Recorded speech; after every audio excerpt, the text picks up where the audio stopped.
everybody. Today we're going to be making this wonderful savory dish of Boeuf, Braise, or carottes et citron. And all that is braised beef with carrots and pumpkin.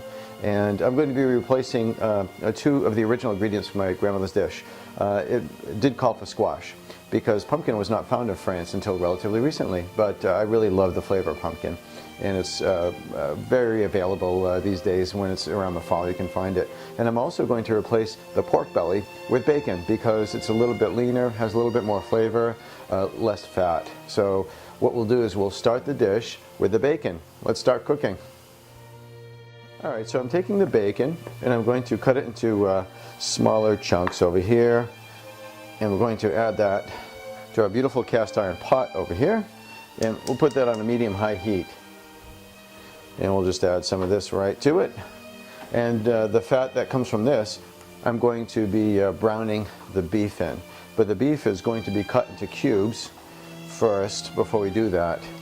And usually the beef comes with a little bit of extra fat over there. So you can trim that right off so you don't have too much fat, because let's face it, I think the bacon's going to make up for things. I have 12 ounces of that in there. That's a fair amount of fat that I'm trimming off here. But it's still well marbleized. Look at that. That's beautiful.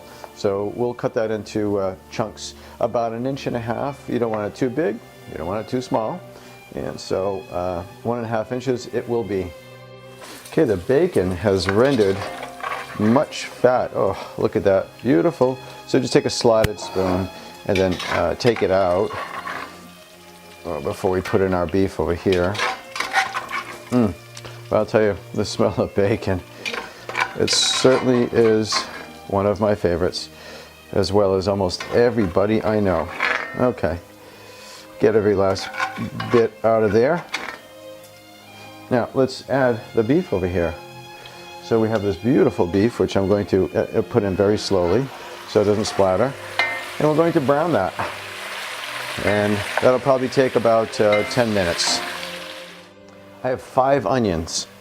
Medium to large, actually. These will go down to nothing, and they actually add a huge amount of the flavor. So what you want to do is just take the skin off, then you have them. These I don't want to chop into little diced pieces. They will disappear.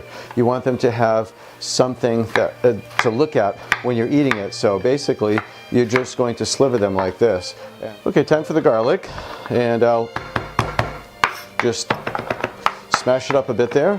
And we'll chop it into 5 fine pieces. I've got 5 to 6 cloves over here. You could use a little bit more if you'd like. I know a lot of people love their garlic as well as I do, so it's a matter of personal taste. Now it's time to remove the beef and put it into our pot. All right, I'm taking out my beef.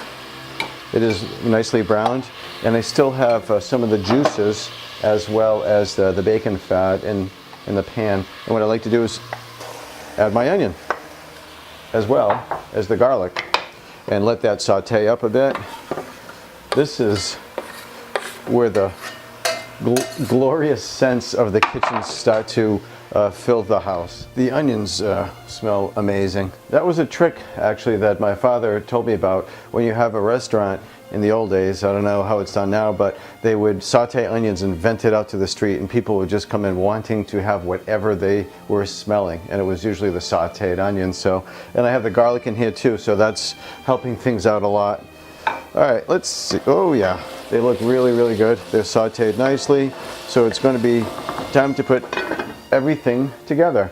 But I have a little bouquet garni over here, and once again, it's the last day of the year. And it's New Year's Eve essentially, and I'm still harvesting herbs. So I have my parsley over here. I'm going to use one of these to tie the whole thing up. I have some thyme from the garden and some bay leaves, which I will put in the middle over here, and I'm just going to wrap it up nicely and tie it up with the parsley and throw that in with the paste. So beautiful. It is time to put it all together. So let's remove the cover. Ooh. Beautiful, beautiful looking, beautiful smelling. We'll stir the sauteed onions and garlic all together over here. Oh man, I'll tell you, it smells amazing. All right, let's add some more ingredients. I have a couple of tablespoons of tomato paste over here. That's going to give it a great richness Let's stir that in nicely. And a nice color as well. All right. Next, what we'll do is add the beef broth. So I have 1 cup of beef stock, and I also have 1 cup of water, and then 1 cup of my favorite wine.